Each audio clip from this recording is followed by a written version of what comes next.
Bonsoir, chers amis, comment allez-vous? Nous sommes de retour ce soir pour partager avec vous ce moment et nous croyons que notre Seigneur est présent parmi nous. Bonsoir à chacun d'entre vous. Je vous accueille, je vous salue.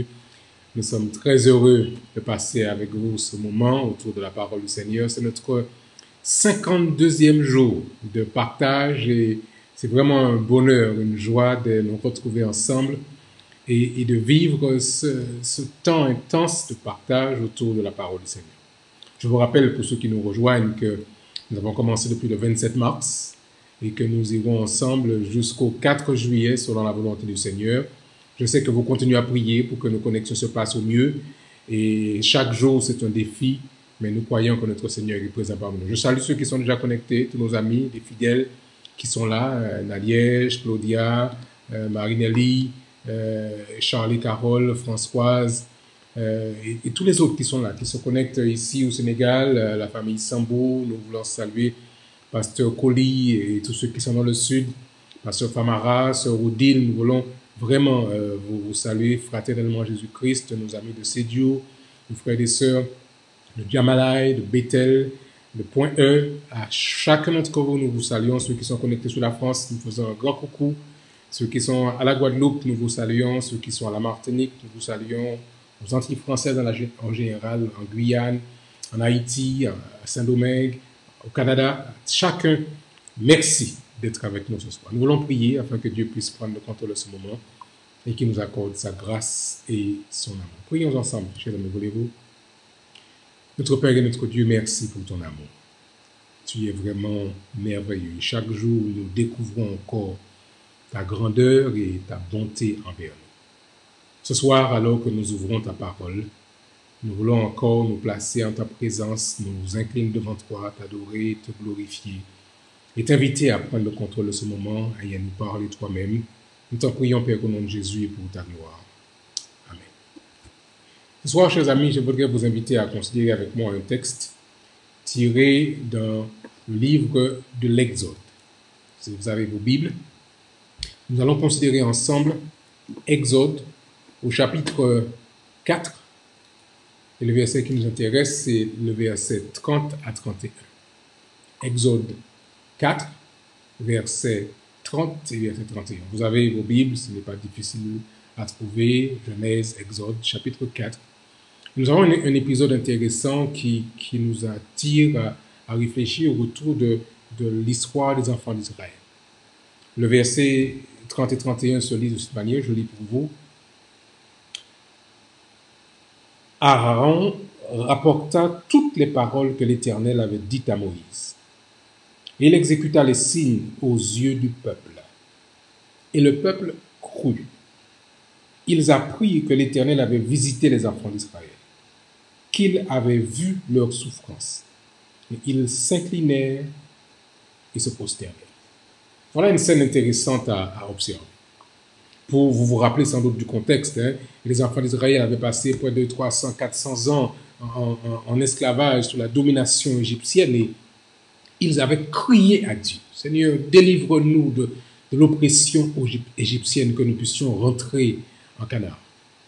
Alors Dieu va solliciter son serviteur Moïse et il va l'inviter à conduire le peuple hors d'Égypte. Mais il se trouve que dans cette démarche, Moïse hésite, il se dit, mais Seigneur, vont-ils m'écouter? Seront-ils prêts à me reconnaître comme étant celui que tu veux utiliser pour libérer ton peuple? Et Dieu va lui donner une série d'indications, une série de signes qu'il aura à faire. Il va utiliser sa verge, puis il va mettre sa main dans son sein, des choses de ce type pour que le peuple comprenne que Dieu est tout-puissant. Et finalement, Moïse insiste tellement que Dieu va recommander que Aaron soit celui qui va être le porte-parole. Alors, ce rassemblement a eu lieu, les enfants d'Israël sont présents, Moïse va s'adresser au peuple, il va s'adresser aux anciens, Aaron sera son porte-parole. Et après avoir vu ces différents signes, le texte déclare dans Exode chapitre 4, verset 30, Aaron rapporta toutes les paroles que l'Éternel avait dites à Moïse et il exécuta les signes aux yeux du peuple. Et après avoir vu ces différents éléments, la conclusion est unanime. le peuple crut. Ils voient Dieu en action, ils reconnaissent en ces deux serviteurs qu'ils sont les envoyés du Seigneur et ils croient au Seigneur. Alors, ma conviction pour vous et pour moi, chers amis, c'est que pendant ces 50 premiers jours, nous avons eu suffisamment d'éléments pour voir la main de Dieu en action. Il a répondu à nos prières. Il a exaucé nos requêtes. Il a montré comment, par sa puissance, des choses se mettent en place. Et nous devrions, comme le peuple des enfants d'Israël, nous déterminer, nous engager envers Jésus-Christ. Et l'Énoï déclare dans le livre Vers Jésus, à la page 72, ce qui suit. Vous désirez vous donner à lui, mais vous êtes faible et moralement esclave du doute et sous l'empire des habitudes de votre vie de péché. Vos promesses et vos résolutions sont comme des toiles d'araignée. Vous ne pouvez dominer vos pensées, vos impulsions, vos affections. Le souvenir de vos promesses non tenues et des engagements auxquels vous avez failli affaiblit votre confiance et votre désir et votre propre sincérité et crée en vous le sentiment que Dieu ne peut vous accepter. Vous n'avez pas lieu de désespérer. Ce dont vous avez besoin, c'est de connaître la véritable puissance de la volonté. Le moteur de la personnalité humaine, c'est la faculté de décider, la faculté de choisir. Tout dépend de la volonté. Dieu a accordé la puissance de choisir. Il vous a accordé cette puissance, il me l'a accordée. Dieu nous a accordé la puissance de choisir. À nous de l'exercer. Vous ne pouvez changer votre cœur. Vous ne pouvez de vous-même donner à Dieu vos affections. Mais vous pouvez décider de le servir. Vous pouvez lui donner votre volonté. Et alors, il produira en vous le vouloir et le faire selon son bon plaisir. Ainsi, toute votre vie sera placée sous l'action puissante de l'Esprit du Christ. Vos affections seront concentrées sur lui, vos pensées seront en harmonie avec les siennes. Vers Jésus à la page 72. Alors ce soir, chers amis, nous avons passé la deuxième moitié de notre 50 jours, de nos 100 jours plutôt. Et le moment est venu pour nous de pouvoir passer à une phase beaucoup plus concrète, une phase beaucoup plus active. Nous avons entendu des choses, nous avons vu Dieu en action. Et le moment est venu pour nous de pouvoir nous engager envers Dieu. Nous avons déjà vu les manifestations, l'action de Dieu à l'œuvre pendant ces 50 jours. Mais il nous faut passer à l'action. Et comme nous le dit Ellen White, parfois notre volonté est faible. Mais nous voulons nous engager. Ce qu'il nous faut faire, vous et à moi, c'est de choisir de laisser Dieu prendre le contrôle de notre vie. Nous sommes vraiment à cette croisée d'un mouvement sans précédent qui va voir l'effusion de cet esprit se déverser sur son peuple. Mais il faut, dans notre situation actuelle, que nous soyons prêts à donner à Dieu le contrôle total de notre vie. Aussi est vrai que nous n'avons pas en nous cette énergie, cette force. Il suffit que nous puissions simplement vouloir et laisser Dieu faire ensuite le reste, comme le dit le texte, le faire, le vouloir et le faire selon son bon plaisir. Face à la réalité de la promesse de Dieu, promesse de l'amour pour la délivrance de l'esclavage, le peuple d'Israël a réagi simplement en s'engageant et en adorant. En effet, le texte nous dit, vous l'avez sous les yeux, les enfants d'Israël crurent, ils apprirent que l'Éternel avait visité les enfants d'Israël, qu'il avait vu leur souffrance. Que firent-ils? Ils s'inclinèrent et se prosternèrent. Tout simplement. Et je crois que ce soir, nous avons besoin de pouvoir faire la même démarche. Reconnaître, voir que Dieu, en effet, est en action, malgré ce Covid-19 qui a mis la terre à l'arrêt. Nous avons vu la main de Dieu en action. Quand nous pensions que c'était fini, qu'il n'y avait plus de possibilité, que l'action était finie, Dieu nous démontre que même dans ce temps de crise, son peuple, ses enfants, par son esprit, peut se mettre en action et réaliser de grandes choses. Nous avons vu son œuvre en action. Nous avons vu des hommes guéris, des femmes guéries. Nous avons vu des personnes déjà mues par la puissance de Jésus-Christ. Face à la réalité de la promesse de l'amour, les enfants d'Israël se sont engagés en adorant Dieu.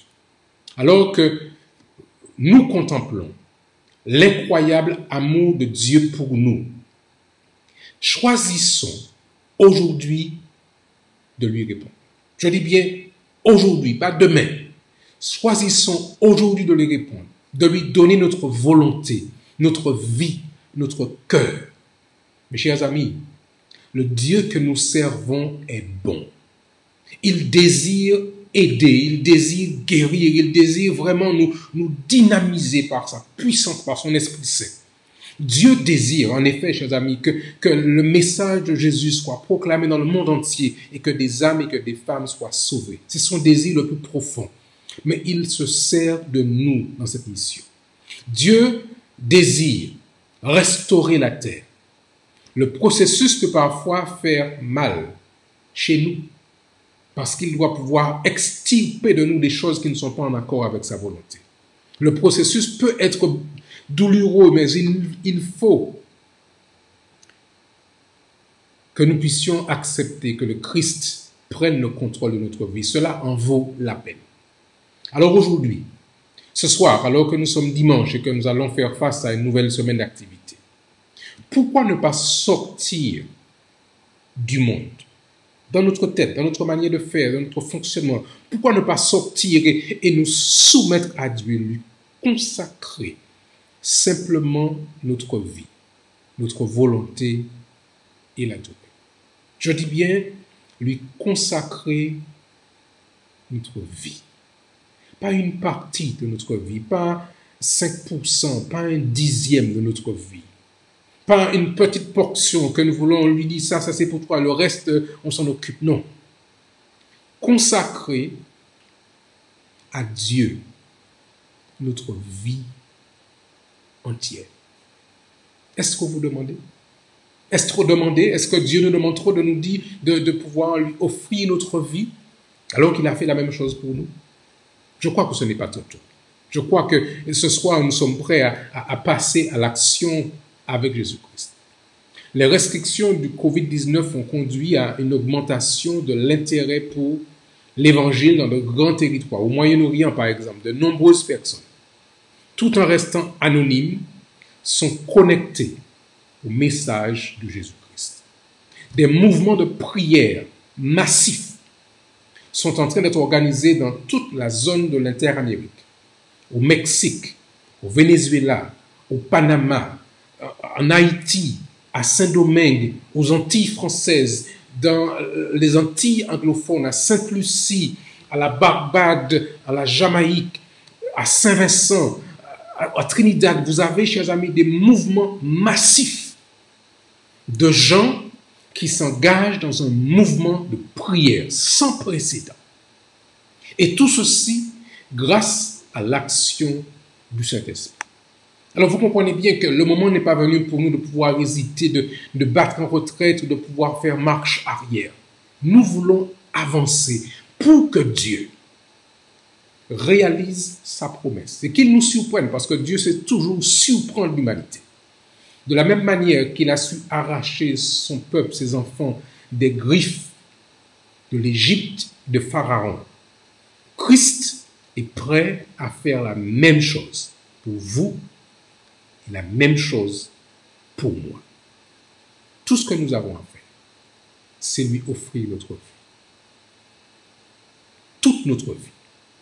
Et lui laisser en prendre le contrôle. Alors nous verrons, chers amis, des choses extraordinaires, parce que nous entrons dans le temps de la fin, mais Dieu saura se servir de chacun d'entre nous. Alors ce soir, je voudrais, dans cette démarche, vous inviter, vous et moi, à prier. Pas une prière classique, mais simplement demander à Dieu de prendre le contrôle totale de notre vie. Alors vous comprenez bien que je ne peux faire ça pour vous. C'est chacun qui doit pouvoir dire dans son cœur et dans son âme, Seigneur, prends ma vie. Prends-la tout entière et laisse-moi te suivre jusque vers la Canaan céleste cette fois, la nouvelle terre. Voulez-vous faire cette expérience avec Jésus-Christ? Voulez-vous vraiment que le Christ se saisisse de vous et de moi et que nous puissions avec lui faire une expérience nouvelle? Si vous le voulez, j'aimerais vous inviter à prier avec vous, à vous incliner, à incliner vos cœurs, à incliner votre âme devant Dieu, afin que par sa puissance, il prenne le contrôle de notre vie et qu'il fasse pour nous des choses extraordinaires. Je voudrais vous inviter à vous incliner avec moi. Nous allons prier notre Dieu et sachons qu'il est capable, je dis bien il est capable de faire avec nous et pour nous des choses extraordinaires. Prions ensemble, chers amis. Notre Père et notre Dieu, nous reconnaissons que comme les enfants d'Israël, nous avons été esclaves pendant de nombreuses années. Esclaves de nos habitudes, esclaves de nos penchants, esclaves de nos pensées. Mais ce soir, nous comprenons que la seule issue pour nous, la seule, c'est de pouvoir te donner notre vie. Et nous pouvons, Seigneur, sentir qu'il y a peut-être une hésitation parce que c'est un geste important. Te donner notre vie. Mais c'est le prix à payer pour que tu puisses se servir de nous pour réaliser ton plan et ta mission. Comme Moïse, comme Aaron, nous voulons, Seigneur, tout te donner. Comme les enfants d'Israël, nous voulons croire en toi, nous prosterner, t'adorer et te glorifier. Alors, Seigneur, alors que nous prions en cet instant, reçois la décision qu'est en train de prendre chacun de tes enfants en cet instant. C'est une décision importante, Seigneur. Ce n'est pas une décision légère. Que tu puisses prendre le contrôle total de notre vie. Pas une partie, pas 5%, pas 10%, pas seulement la partie spirituelle, mais tu veux prendre tout le contrôle de tous les aspects de notre vie financière, notre vie amoureuse, notre vie sentimentale, notre vie intellectuelle, notre vie professionnelle, tous les aspects, Seigneur, tu veux en prendre le contrôle. Ne permets pas que nous puissions partir comme le jeune homme riche, la tête basse, sachant que nous avons beaucoup de biens, beaucoup de richesses, mais nous ne sommes pas encore prêts à tout te donner. Seigneur, ce soir, nous voulons tout remettre entre tes mains. Merci, Père, de ce que tu parles au cœur de chacun de tes enfants en cet instant. Que tu permettes que la volonté soit là pour pouvoir te remettre le contrôle de notre vie. Reçois, Seigneur, ce geste qui est en train d'être fait dans ce 52e jour de notre cheminement avec toi. Et prépare-nous, Seigneur, à voir ta main à l'œuvre dans notre vie. Seigneur, merci pour toutes ces personnes pour lesquelles nous avons prié depuis le début de ces 50 jours. Merci pour tous ceux qui ont déjà reçu ta bénédiction et continue à nous guider dans une expérience nouvelle avec toi pendant les jours qui restent. Que ta paix, que ta grâce nous accompagne pendant cette semaine qui commence. Que tu sois avec ceux qui sont affectés par le coronavirus, de près ou de loin. Que tu renouvelles leur santé, que tu sois avec les gouvernements, avec les autorités, avec les équipes de santé, les équipes de soins, que tu sois avec chacun d'entre eux. Et que nous puissions, Seigneur, nous-mêmes être protégés de ce virus alors que nous voulons nous engager dans le service, dans un service d'amour pour ceux et celles qui vivent autour de nous. Merci pour ton amour. Merci pour ta grâce. Merci pour ton pardon. Je t'ai prié, Père, au nom de Jésus et pour ta gloire. Amen. Amen. Mes chers amis, je voudrais vraiment vous féliciter d'avoir choisi de, de faire un pas de plus avec Jésus. Je voudrais vous encourager à continuer à marcher avec le Christ. Je vous souhaite à tous une très bonne semaine en compagnie de notre Seigneur. Qu'il vous garde, qu'il vous bénisse, qu'il vous accompagne. Bon courage à chacun. Continuez à prier, continuez à rester fidèle à sa parole. Bien sûr, nous avons rendez-vous demain soir. Demain soir, 19h, nous serons ici à la même plateforme selon la volonté du Seigneur. 19h30 heure du Sénégal. Invitez vos amis, invitez vos collègues de travail.